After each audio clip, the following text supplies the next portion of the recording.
Hi there, welcome to Monetize Your Business podcast conversations in partnership with FNB. My name is Hetty the Entrepreneur and I am your host for today's podcast conversation. But you know how the drill goes. I am not flying this plane on my own. I do have my co-pilot with me today. Papa Biz, how are you? Papa Biz here. No, I'm glad. I'm well.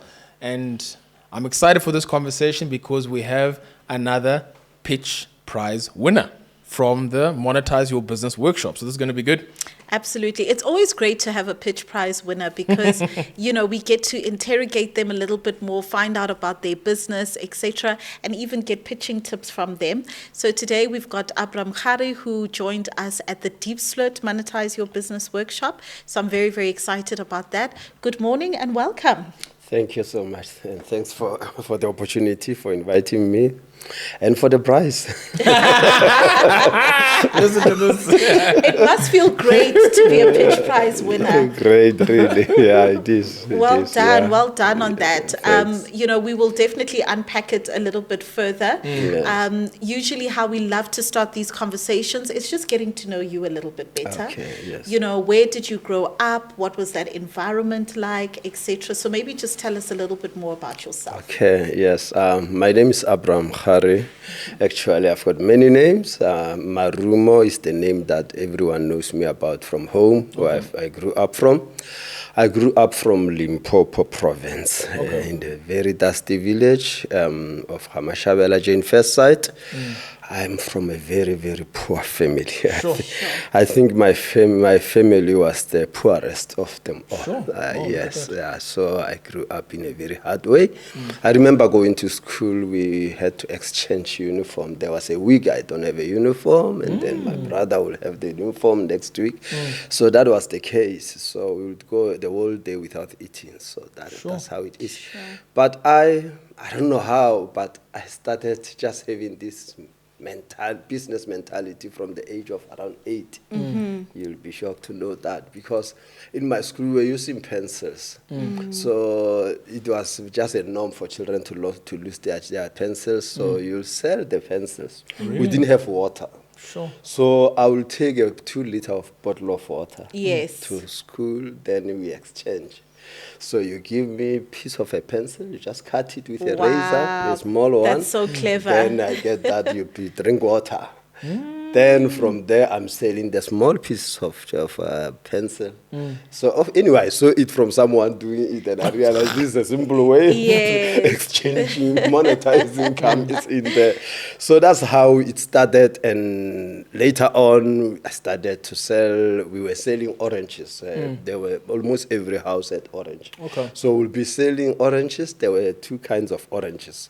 So we had the Roman Catholic Church. They had their own place where they had the oranges, and then we would buy from there. It was cheaper, very cheap, but now people wanted those from that place because they were sweet. Those from the homes, they will ask you, is it from the tree or is the one from Rafata? We call it Rafata because we call him father. So we were selling those, and then time went on. I never in my life stopped selling. Oh, wow. That's amazing. Yes, to be honest, I only stopped when I was at high school. I was doing grade 11. There was this teacher, I'll never forget her, because wherever you see me, I'll be carrying a bag of oranges or a packet of peanuts, selling packets of peanuts to teachers and to students. Amazing. And then she looked at me, she said, when are you going to study? Since I know you, wherever you go, you either You're have a selling. packet of cigarettes selling or doing this, and then look at other children. Why are you thinking like this? Then I had to stop. Sure. But still, I went to photography. Okay. Yes, because my father disowned me when I was 18. I was happy. I went on my own way to apply for ID. I thought I'm going to surprise him. Then I got an ID book, and he came, and I said to him, Papa, I've got a surprise. He said, what? I said, I've got ID. He said, ID? How did you get it? I said, I found out when I reached 16, I was told you, now I can apply. I went to get it. And he said, oh, okay, now it means you are a man. You are worthy to go out and find a job. Because what they need is an ID. Is an ID. So from today onwards, expect nothing from me. Yo. Yo. We were two with my young brother, and he said, I'll only provide for your brother. As for the food, you can eat. But you'll never get anything from me, clothes, anything you need with money if you don't go out and look for a job. Sure. Wow. And I felt like must the be world has heavy, come eh? to an end. Yo, I can just Yeah. imagine. Then I was wondering, what am I going to do? And I went to another guy whom I know that he had his own father, but he never knew the love of a father. And he was started working, and I explained the situation to him. And he said, you know what are you thinking? I said, you know what, I've never been a camera photographer or anything, but I believe that can really take me far. Yes. If you can go buy me a camera of around 100 rands, and then it must be fitted with a flashlight. Then I'll try my best at school and see what will happen, and then I'll pay you 10 rands per month. Sure. And he said, no, that's fine. That's fine, I'll do Really? that. He went to buy a camera for 120 rands, and I said, but I said 100 rands. I said, this is good. This is good. I know this one is good. They tested it for me. It takes nice pictures. Took that camera, went out to school, take out pictures, and there was a trip, and I went there and I started to collect. We were charging 2 rands then for the photo. So they were paying deposit of 1 rand. When we came back, I had around 180 rands. Are you serious? Yes, in one trip. Goodness. Yes, and now I Sure. went to process the photos, giving them back. They give me 1 rand back again, another 1 rand. Because that one was for. Amazing. And I started my life there. Wow. Then I started to provide for myself, buy myself clothes, and by the time I was doing matric, I even threw a party for myself. Huh? And then I spent around 1,800 rands on the My party. goodness. Today, I still believe that the party that I had is still the best for that time. To be honest, yeah. So because of that, and I didn't have. We didn't get a guidance at school because I was from poor family and no one was willing to assist me. I passed my matric in 1991, and then I didn't want to go and find a job because there was no other way. And I just believed that one day someone will come from the family, because no one from my family ever reached the matric level. Yes. Really? Yes, Sure. no one. I was the first. Wow. That's amazing. So, and then my uncle, he was working for ESCOM. The other one was a prison warder. Okay. And I spoke to the one who is working for ESCOM, and he said, I can only help you if you're going to be a chef. He was a chef. And I said, no, it's fine. It's fine. I like cooking. I'm very good in the kitchen. Yes. He said, I like cooking. I'll do that. And he said, okay, fine. But later on, his children found out, and they said, no, you're not going to do that. How? Yes, they said, no. Then my other uncle, who is a prison warder, he said, I can only help you if you'll do teaching. I said, Okay. as long as I go to tertiary. Then I went back. He said, but I don't have money now. Go back again and Okay. repeat your matric. And I said, I'm ready. I went to matric again. Wow. End of the year, I passed. I said, now what are you saying, Rangwani? He said, okay, your father is a very proud man. I know him. Tell him to come to me and say, I don't have money. I had my son saying, you can sponsor him going to school. So please help. Sure. In that way, I'll be willing to help you out. Sure. When I told my father, he That said, must have over been my tough. death. No, of course, he'd say Yeah. over How the am I going to humble myself before a young man mean, and really? say to him, I've got no money, what? He said, forget it, Maroon. And I nearly cried. And I had to come to Joburg. But lest did I know, I didn't know. We thought that tertiary is very, very expensive. Yes. With the money I was making from photography, From the photography. I would have taken myself to a college. I only realized Imagine. several years after, because there was no guidance whatsoever. Yeah, you didn't know. I didn't know. But to be honest, I think if I went to tertiary because there were so many EFT True. the colleges, the Yes. College of Education in Limpopo, they were just all over. But I didn't know. My friends who went there, anyway, I had to come to Joburg and look for a job. Sure. Yes, I tried photography here, but things were not working. I realized that it's good in an organized space like Yes, school, yes. where you go out on a trip and you know that everyone needs a photo then. Yeah. So I started to look for a job, but I still wanted to go to school. Yeah. And I worked for... So that thing of wanting to be at school, it was still there within you. Very much. And I went My father, I don't want to talk about what he put me through, but I found a job and I worked, it was ESCOM, but working for a contractor who was doing the gardening. We were doing very hard work. And then the same place where my uncle is working, at ESCOM College in Midrand. In Midrand, okay. Yes, and then I was working there. I found out this is where your uncle is working, and I met him. He was not happy because I was looking very rusty because we were working with.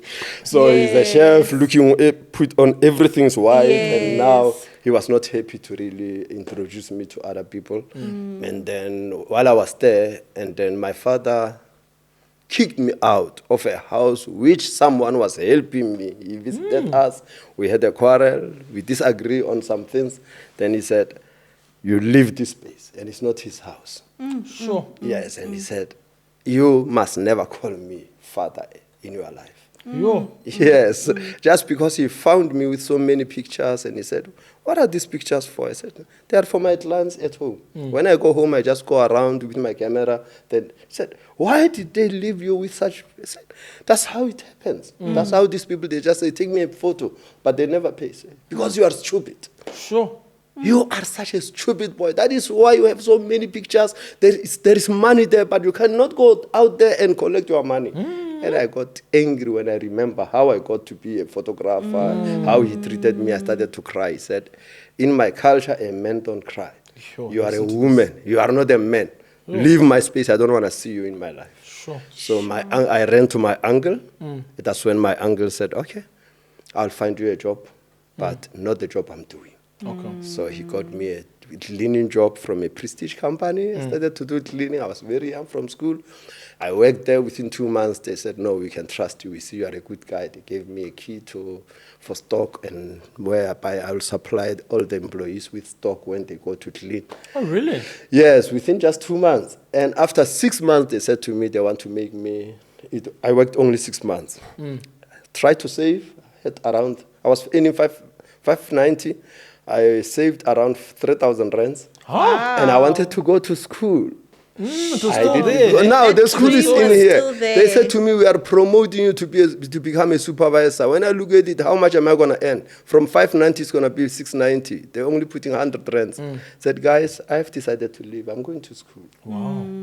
Then I went to different colleges. Hard luck. I registered with there was a college in Alexander, Technical College. I was still this thing of chef. It was still in me because now I've tasted that what is happening at the college. You saw it. When I got there, I said, no, I want to do hotel management because I wanted to find out anything in relation to food. The only thing available was hotel management. Okay. So I registered for that. I had already done the waitering course and the stuff along the way. So when we were there, I registered, and then we were in the class. There was no lecture. They said, no, we're still looking for a lecture for the one who was here. He resigned. So they got a guy. He just came in and started to teach us waitering. And I know about waitering. And I said, I raised up my hand and I said, please, sir, what are we learning here? Yeah. He said, no, it's hotel management. I said, but that is waitering. He said, it's part of the thing. He said, how long it's going to take? He said, after 3 months, this one is done. And that's up to where I can end. I don't know anything further unless they get you a lecture. Then I said, it's better you take me to the office. I want to find out if we're going to be here only for 3, because I can't be here for something that I know. I've done waitering already. Yes. Then he said, okay, come outside. And he said, you know what? Don't tell anyone. There's not going to be any lecture here. After 3 months, these people are going. Just So like that. because you seem to know better, we just give you your money and you go. Hey. It's already February. No college is registered. Oh my goodness. I had to run all over. I went to Social Ngube. I've never been there. TNT and TUT. And I went there looking for space, and they said, no, we only have for science people here. Every space is filled. I had to go back to look for a job now. Yeah, but the Lord was good because I'm a believer, and I prayed and said, Father, you have seen how much I love schooling, and please help me whenever I find a job, a proper job, be a job where there was this good friend of mine who went for teaching.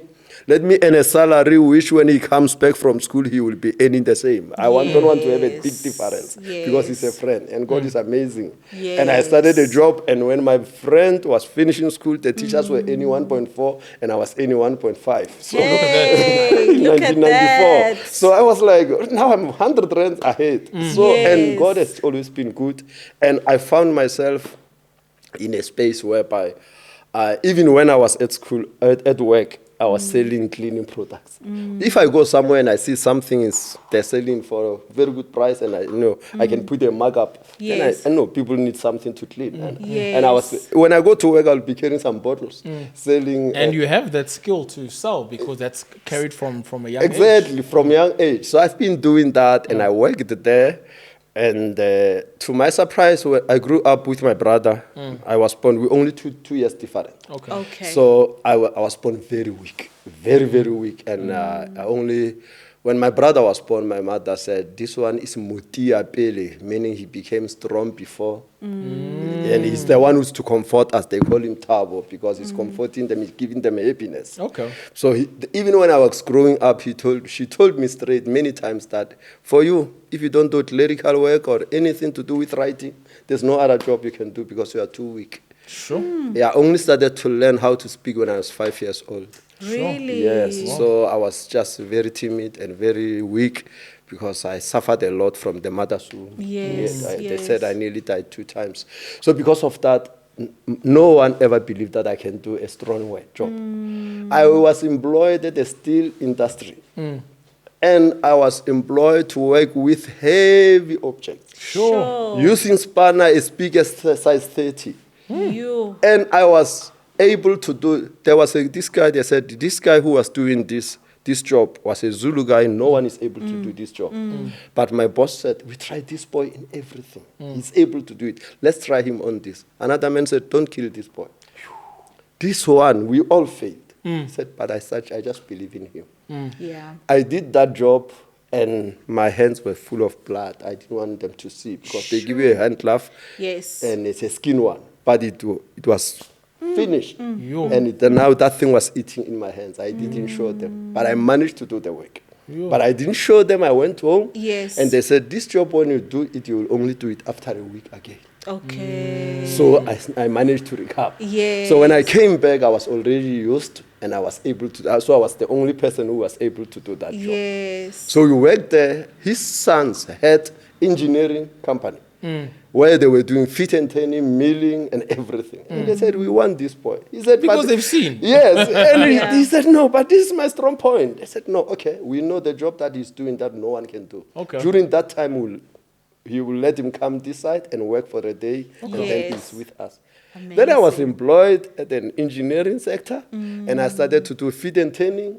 I was the only one unqualified to do the job. At one stage, I wanted to employ someone who is qualified. He came.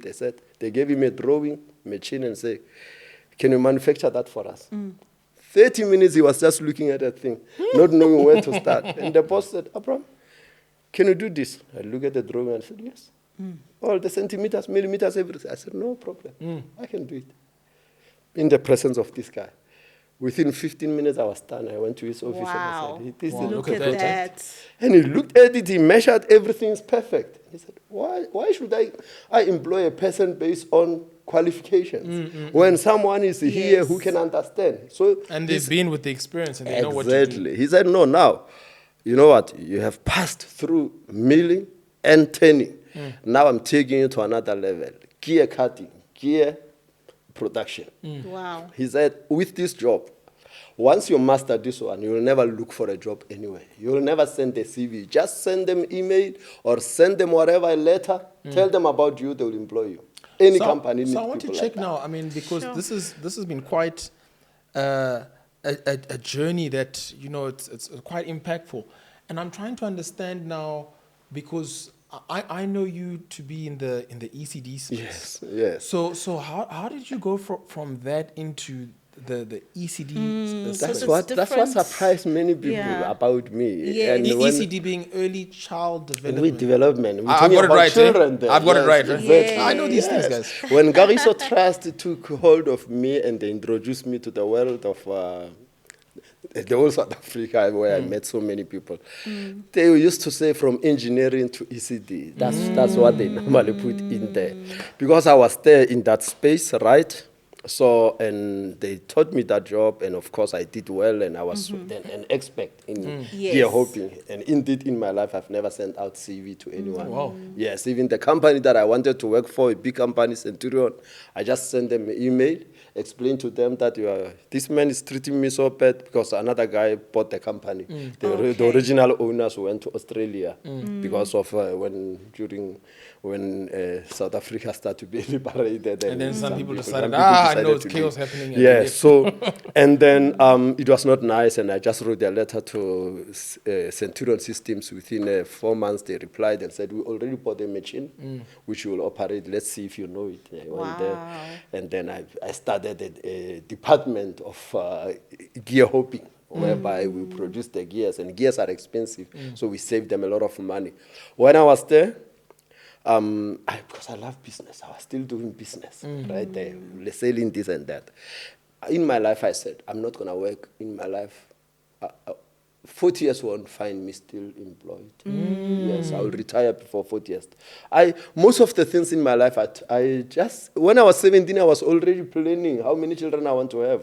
Wow. When I was 20, I said no. When I was 18, I said, I won't leave high school until I meet the woman of my choice. Because how am I going to get to know someone if I don't go to college? Because at college, at least you spend time with them. Yes. It's the same as high school. From the way things looks like, it seems like I'll go straight to work. So I'll end up finding the wrong lady. I need someone that I've known for some time, that I can understand. Yes. So I had to make sure that before I leave, I've met a woman of my choice as a young man. So because of that, all right, just to cut that one, to answer your question. When I was, there was a time when I got an accident. This one is spiritual now. Because I had a dream. I was not a believer in these ancestral things and stuff. So because of the level of faith which I am. So I had a dream of my grandmother telling me that the woman I'm with, very, very dangerous, about to kill me now. Sure. And telling me that we protected you so many times. And then please run now, because now they're going to use things that we don't have a control on. Yeah. So, and I was a pastor then. And I asked some of the pastors and said, hey, you know my struggle. They said, yeah. Because they would advise me to say, okay, we just cannot allow you to divorce, because the only reason that can qualify you to divorce is if she cheat. Yeah. And you say she's a person who cannot cheat. She's just bad in many ways, but this one she will never do. But please try to set her up. And I said, I'll never do that in my life. I don't cause someone to sin. So they said, okay, this old woman makes sense. But problem is, why is it a dead person telling you this? Yeah. We don't believe this. Ask God, did you send this woman? And I prayed and asked God. And after several months, I had a voice said to me, when did Satan ever speak to you? But still I continued. And the woman told me, if you don't listen, because I know you're not going to listen, this is what is going to happen. You have a church of 90 people. You're going to lose everyone. Number one. You're going to lose the car that you love so much. The only car that you have. The third one, you're going to lose your job. After that, you'll realize that we won't allow you to be killed, but we would allow those things to happen to you so that you open your eyes and you start to understand. Everything happened as she said. After the accident, when I went back to work, every time I enter, I got sick. And then until I decided to resign. And then, but business was in my mind. Business is still there. Yes, I registered 4 businesses. I already had a creche. I didn't have a creche. I was preaching, and people we used this space. It was a big mukuku, like a shack. Yes. So, but during the week, it's doing nothing. The whole area, there's no creche. And as I was teaching, I said, you guys come here and say, pray for me for a job. I pray for you for a job. What are you doing yourself? So here's a place. It's not doing anything. We only come here on Sunday. During the week, we come 1 hour after 6. Yes. So there is this thing called the creche. Yes. That you can use this space. I'm not going to charge you anything. Why don't one of you come to me and say, can you allow us to use this space Exactly. and run a creche? Yes. And one lady said, no, I'll do it. Okay. She went out, she house to house telling them that we're opening a creche. And they came and she wanted to come to work at 8 o'clock. And people are going to work. And they said, we brought children here because of you. You are a very responsible man. Take over. Huh? Those are the parents. Wow. And then I took over, and whoever I interviewed, I told them, you need to be here at 6 o'clock. Will you? And they said, fine. So you finish at 6? Yes. Fine. Okay. Then I started to manage that. But I was not interested. I really wanted my wife to be involved. She was not interested in anything that I start. So that's how the creche came in. Okay. I went to work, and then while working, I was doing whatever I do. After resigning, I said, okay, I've got a creche. I was already having a tuck shop. Yes. My tuck shop was one of the most successful in Diepsloot. Right. I was already running a tuck shop, but working. After Okay. work, there is a lady working. Then I say, no, now you can go home and I'll take over. So I'll be doing that. So I said, oh, okay. So I said, okay. Now we have a tuck shop, and I've got a creche. When I leave, I'm going to register a business. I registered electrical. Okay. I knew nothing about it. Just because I met someone who's good in electrical, I said, Yes. I'll use this guy. Yes. So I registered electrical, and there was a guy who was suffering, going all over. Someone told me, you go 2-3 days without food. Invite him to my house. I gave him food. He finished a plate like this. I gave him another one. He said, for the past week, I've never eaten cooked food. Oh, shame. So, and I asked him, but you look so decent, man. He said, you know what? I'm a qualified boiler maker from Zimbabwe. But now there we are suffering. I came here to try something. I said, what can you do? All I want is someone who can do something that will give us money. Yes. He said, give me anything steel that is made of steel, or tell me what you want. As long as it's made of steel, I'll make it for you. He said, can you make a gate? I didn't have a gate in my house. He said, let's go and buy material if you have money. Let's go. We went, buy machine, everything. Within 3 days, he made a very nice gate. You made a nice gate. I said, now this is a business. Continue every day. We will be hours making gates, a lot of gates, windows, and the stuff. And that's when the business went on. But because I still was not doing what I'm supposed to do, things just went off. And then I was on the run, and then I had to go back to work and leave everything. I gave away that business of the steel work to the guy, the same guy. I said, take everything. The creche, I gave it to one lady from Zimbabwe. She was working for me. I said, I'm not giving you, but you take care of it until I come back. I'm going back to work. I have to run away from here because now I'm in danger. So she had to take care of everything. I said, you can make money. I don't care about anything. Myself, at my workplace, I was an asset. So it's just a matter of telling them that I want to come back because they were crying when I was leaving. And indeed, I just told them, they said, start tomorrow. Wow. They said, we'll even give you increase. We gave people increase, we give you double. Just like that? Yes, just like that. I just told them. Yes, they said, no, for you, come, anytime. And then I went to work. The shops, there was a lady that because I was no longer in good terms with my wife, there was a lady that I was seeing, said, take this one. And then the main shop in the house, because that's where my wife was staying, I said, you take this one. That's the one that was making money, 4,100 per day. Yes. And she looked at me and said, if you give me this one, that means you are going to build a supermarket for Emily. Wow. Is that how you appreciate what I'm doing? Said, I'm not interested. Sure. I had to rent it out, and I went to work. Sure. My goodness. So after I went there, after 4 years, there was retrenchment at work. So they said, okay. I was staying there because they knew that I was on the run. They gave me an accommodation at work to protect me. So I was the most trusted. I was having the keys for the whole company, company of 400 people. Wow. So, and then now when they had a union. They told the union that we're going to retrench 35 people. There was an agreement. Lest they forgot that I once left the company. So I'm no longer having 9 years experience with them.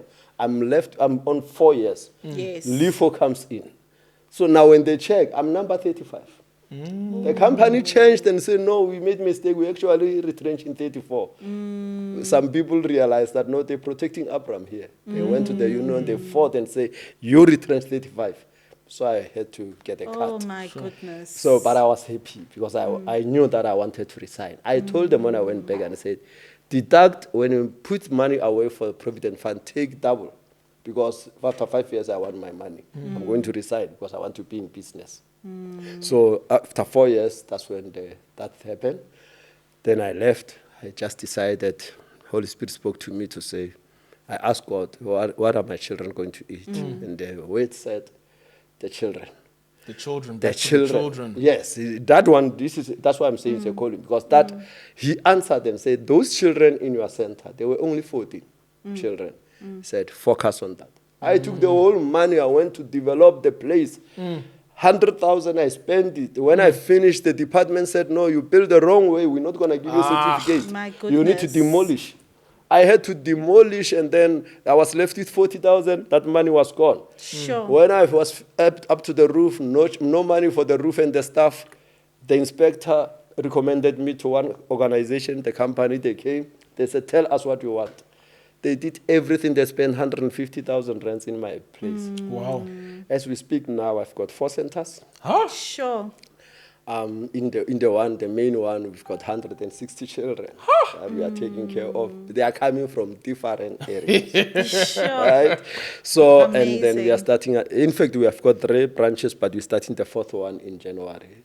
Yes, they are already registering for that. Yes. For 2025. Yes. So we're starting another center for the children. I just love it. I love it with children. So, on the other hand, I'm like this. I come to you, make me certificates. You keep on making mistakes. I go home, find out how to do it. I'll do it next And you time. I'm do doing it. it. Next time you That's do how it, yeah. that's how our investments came in place. Okay, uniform, order t-shirts. I come after a month.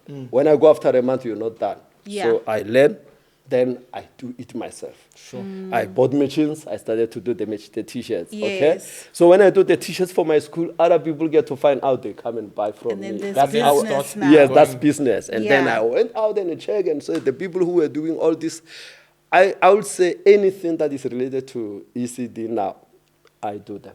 That's amazing. I do the books, the receipt books. I do the business plans, business profile, whatever they need. The stamps, I don't do them, but I know the people. I told them, how much is a stamp? They say, no, it's 350. For me, make it 300 rands. Fine. Now people know me as someone who supplied the stamps as well. Yes. Because they give me 300, I go there and everything you need in relation to ECD, I'll tell you, no, don't worry, I will supply. I think it makes sense now because, even at what surprised me when we were at the workshop Yes. in Deep Sloot and people were pitching. Yes. And you're one of them that was actually pitching. Yes. Sometimes you can already tell as people are pitching, who's the crowd favorite here? And you were by far I was like, who's this man? And when, I wasn't one of the judges. So the judges did their thing. And sometimes we're lucky that the judges, they select somebody who did the best pitch. Yes, They've got the yes, best business. yes. And then also they're a crowd favorite. Because when they announced you as the winner, the whole place erupted. It happened. And it makes yeah. much sense now because, you're working with the community. You're so involved there in the community. But I just want to check one thing. Were you paid? Did they pay you the money? Yes, they did. Okay, cool. In fact, No, I'm very glad to hear that. In less than in 4 days, actually. Oh, Yes, wow. yes. I'm very Not glad to that hear day when I went out and one guy said, if they don't give this price to you, I'll go there and make noise. I do a lot for the community anyway, to be honest. I just believe in sharing, in giving. Yes. I've got a lot of staff. My staff members are around 18. Oh, wow. We are supposed to have 14. Because I believe that having one employing, instead of donating money to one family, Yes. if I employ one person, that person is taking care of a family of 6 That's or whatever. true. That's true. So I would rather employ more people because I know this is my way of giving out because I believe in making difference. I grew up relying on other people's handouts when they help us, this and that. I know how to receive from others. So that's why I Yes. believe in giving out.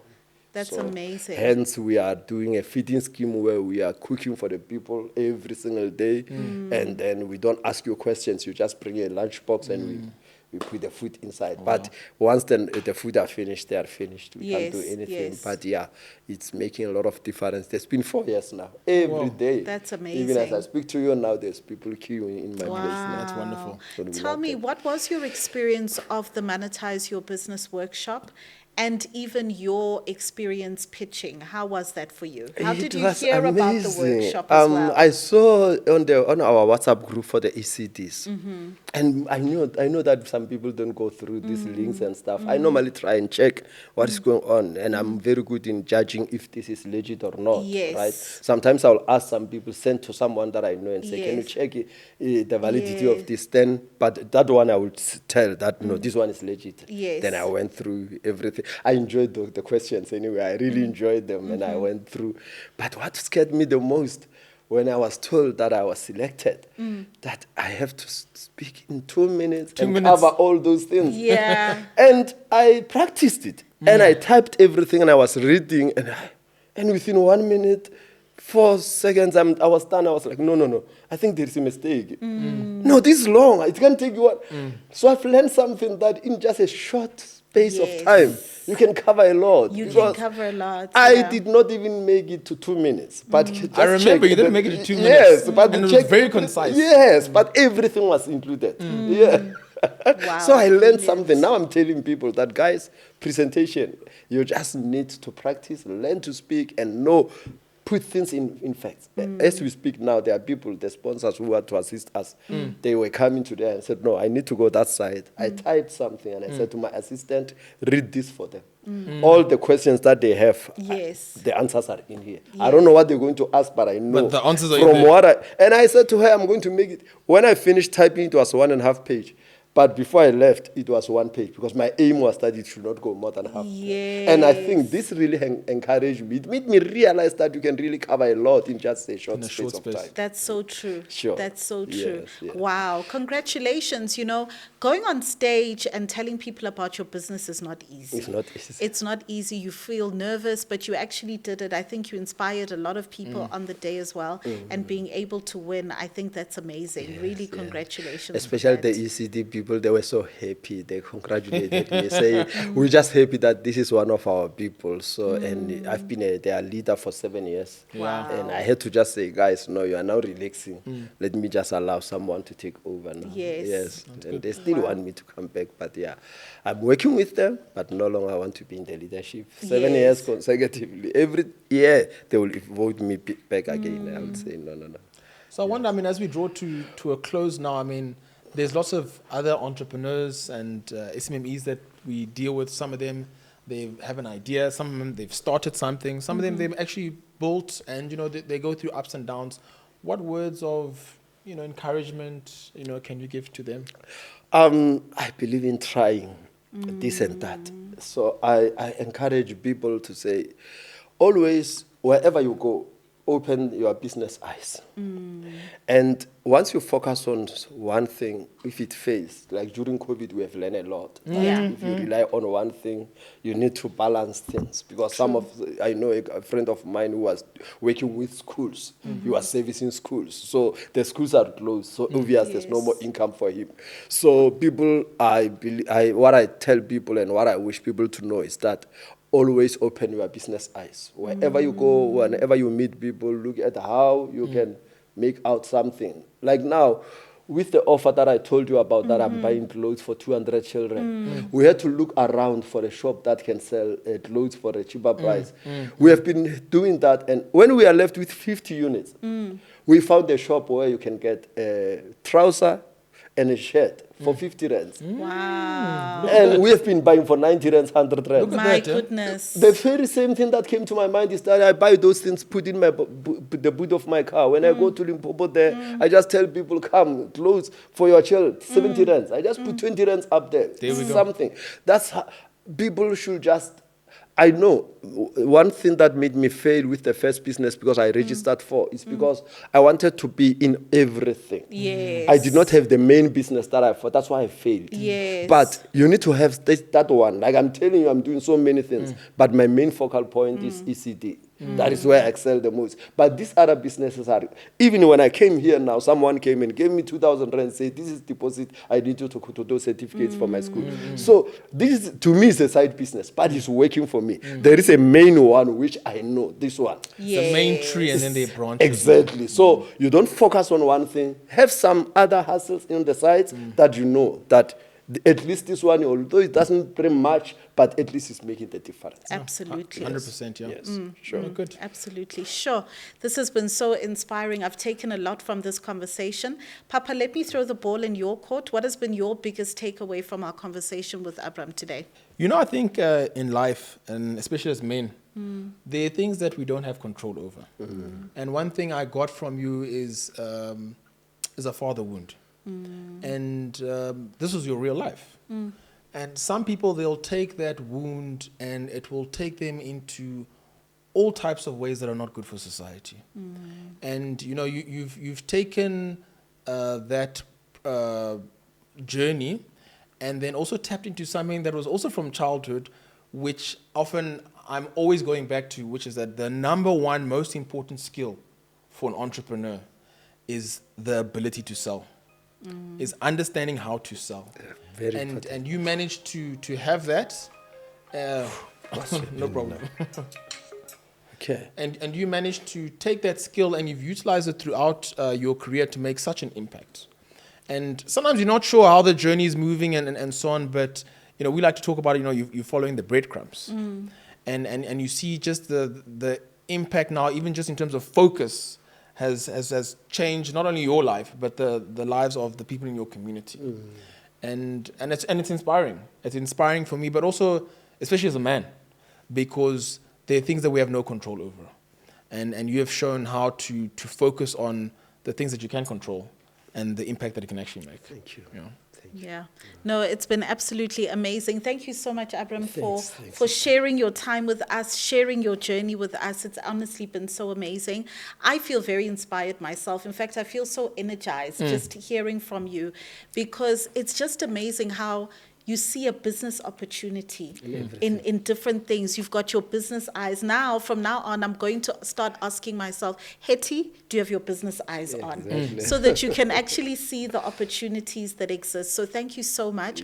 I'm sure you've inspired a lot of the entrepreneurs that are watching. It's really been fantastic. So monetizers, let us know within the comment section, what did you enjoy most about this conversation? What did you learn? Are you as inspired as we are? Let's continue the conversation within the comment section. This has been absolutely amazing. And that brings us to yet another end of an episode of Monetize Your Business podcast conversations in partnership with FNB. Until our next episode, bye-bye for now. Cheers, eh? Bye. Bye-bye. Sure.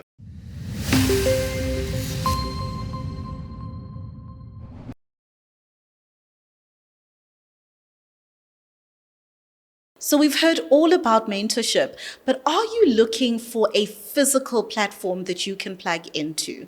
Well, I've got good news for you. Monetize Your Business workshops in partnership with FNB have been designed exactly for you. If you are an entrepreneur based within the township, then we are coming to you. Monetize Your Business workshops are a fantastic platform where you can get access to masterclasses, fireside chats, networking, and you can also pitch your business for an amazing cash prize, a good boost into your business to help you grow and scale your business. You also have an opportunity to exhibit your products and services to a buying customer base and audience. So if this is something that you're interested in, hurry right now, run, don't walk to www.monetizeyourbusiness.co.za.